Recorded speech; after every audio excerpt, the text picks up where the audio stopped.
Hi friends, இன்றைக்கி நம்ம காமாட்சி கிச்சனில் பார்க்க போகுது ரவா கேசரி.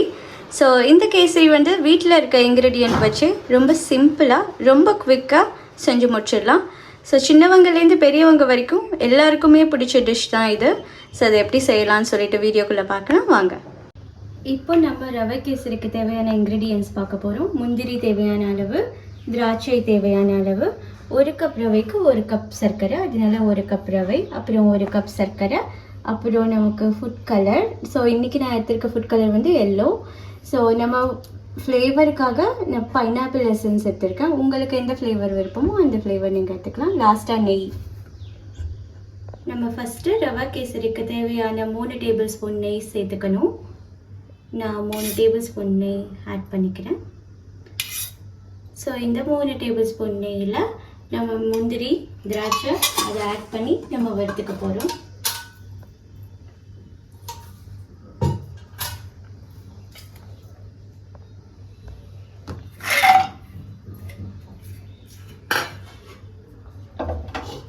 முந்திரி கொஞ்சம் பொன்னிறமானதுக்கப்புறம் நம்ம திராட்சை ஆட் பண்ணிக்கலாம். ஸோ இப்போது ஒரு நிமிஷம் இது பொன்னிறமாக ஆகிற வரைக்கும் வதக்கணும்.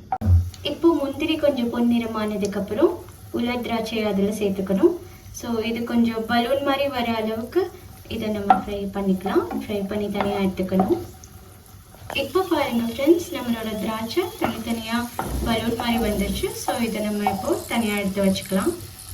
அதே பேனில் நம்ம இன்னொரு டேபிள் ஸ்பூன் எண்ணெய் ஆட் பண்ணிக்கிட்டு நம்ம எடுத்து வச்சுருக்க ரவையை இதில் சேர்த்துடலாம். ஸோ நம்ம எடுத்து வச்சுருக்க ரவையை இதில் மிக்ஸ் பண்ணிட்டோம். 1 கப் ரவையில் இன்றைக்கி நம்ம ரவை கேசரி பண்ண போகிறோம். அதனால் 1 கப் ரவையை அந்த நெய்யில் ஆட் பண்ணியாச்சு. இப்போ இதை வந்து ஒரு 5 to 7 நிமிஷம் நல்லா ஃப்ரை பண்ணிக்கணும். இப்போ ஒரு 5 மினிட்ஸ்க்கு அப்புறம் நீங்கள் பார்த்தீங்கன்னா ரவை நல்லா வறுபட்டு இந்த மாதிரி பொன்னிறமாக வந்திருக்கும். ஸோ இதை நீங்கள் தனியாக ஒரு பிளேட்டில் எடுத்து வச்சுக்கலாம். ஸோ இந்த ரவையை நான் தனியாக ஒரு பிளேட்டில் ஷிஃப்ட் பண்ணிக்கிறேன்.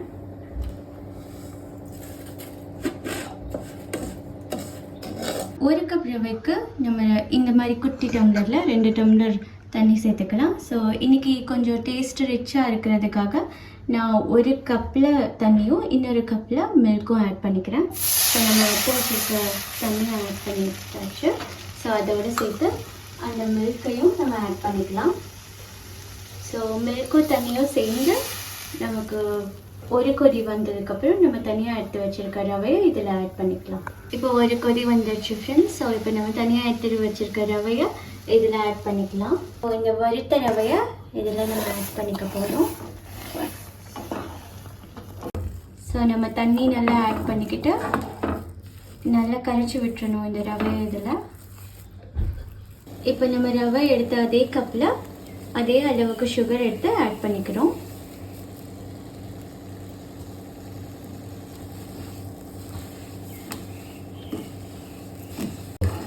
இந்த சுகர் நல்லா இலகி வர அளவுக்கு நம்ம இதை கரெக்டாக மிக்ஸ் பண்ணிக்கிட்டே வரணும். இப்போ பாருங்கள், அந்த சுகர் கரெக்டாக இலகி வர ஸ்டார்ட் ஆயிடுச்சு. இன்கேஸ் உங்களுக்கு வந்து சுகர் வேணாம் அப்படின்னா நீங்கள் ப்ரௌன் சுகர் கூட ஆட் பண்ணிக்கலாம். ஸோ இதை நல்லா நம்ம கரைச்சி விட்டுறணும். அந்த சுகரோடு சேர்த்து கண்டினியூஸாக நீங்கள் மிக்ஸ் பண்ணிகிட்டே வரணும். இந்த ஸ்டேஜில் நம்ம ஒரு பிஞ்ச் ஃபுட் கலர் ஆட் பண்ணிக்கலாம். ஆட் பண்ணி நல்லா மிக்ஸ் பண்ணி வச்சுக்கோங்க. ஸோ நமக்கு தேவையான ஃப்ளேவர் கிடைக்கும். இன்றைக்கி நான் யூஸ் பண்ணியிருக்க ஃப்ளேவர் வந்து எல்லோ. நம்ம எடுத்து வச்சுருக்க அந்த எல்லோ ஃபுட் கலருக்கு அப்புறம் எக்ஸ்ட்ரா டேஸ்ட்டுக்காக நான் பைனாப்பிள் எசன்ஸ் ஆட் பண்ண போகிறேன். ஸோ இந்த எசன்ஸ் ஒரு மூடி ஆட் பண்ணிக்கிட்டால் போதும். ஸோ உங்களுக்கு எந்த எசன்ஸ் வேணுமோ நீங்கள் உங்களுக்கு ஏற்ற மாதிரியான எசன்ஸை நீங்கள் ஆட் பண்ணிக்கலாம். இன்றைக்கி நான் இதில் சேர்த்துருக்கிறது அன்னாசி எசன்ஸ். ஸோ இந்த ஸ்டேஜில் நம்ம இதை நல்லா கலந்து விட்டுட்டு ஃபுட் கலர் ஃபுல்லாக மிக்ஸ் ஆகிருக்கணும். ஸோ நம்ம 2 டேபிள் ஸ்பூன் நெய்யை ஆட் பண்ணிக்க போகிறோம். ஏன்னா நீங்கள் இந்த ஸ்டேஜில் நெய்யை ஆட் பண்ணிக்கிட்டிங்கன்னா உங்களுக்கு அந்த பிச்சு தன்மை எதுவும் இல்லாமல் கையில் ஒட்டாமல் நல்லா சாஃப்டாக நல்ல டேஸ்ட் ரிச்சாக கிடைக்கும். ஸோ இப்போ நான் 2 டேபிள் ஸ்பூன் நெய் ஆட் பண்ணிக்க போகிறேன்.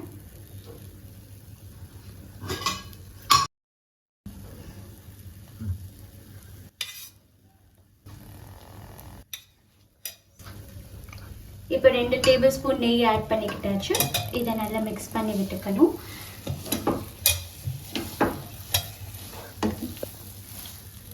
இதோட நம்ம தனியாக எடுத்து வச்சிருக்க திராட்சை முந்திரி மிக்ஸ் பண்ணிக்கிட்டு ஒரு 2 மினிட்ஸ் இதை நம்ம மூடி வச்சிடலாம். திராட்சை முந்திரி ஆட் பண்ணிக்கலாம்.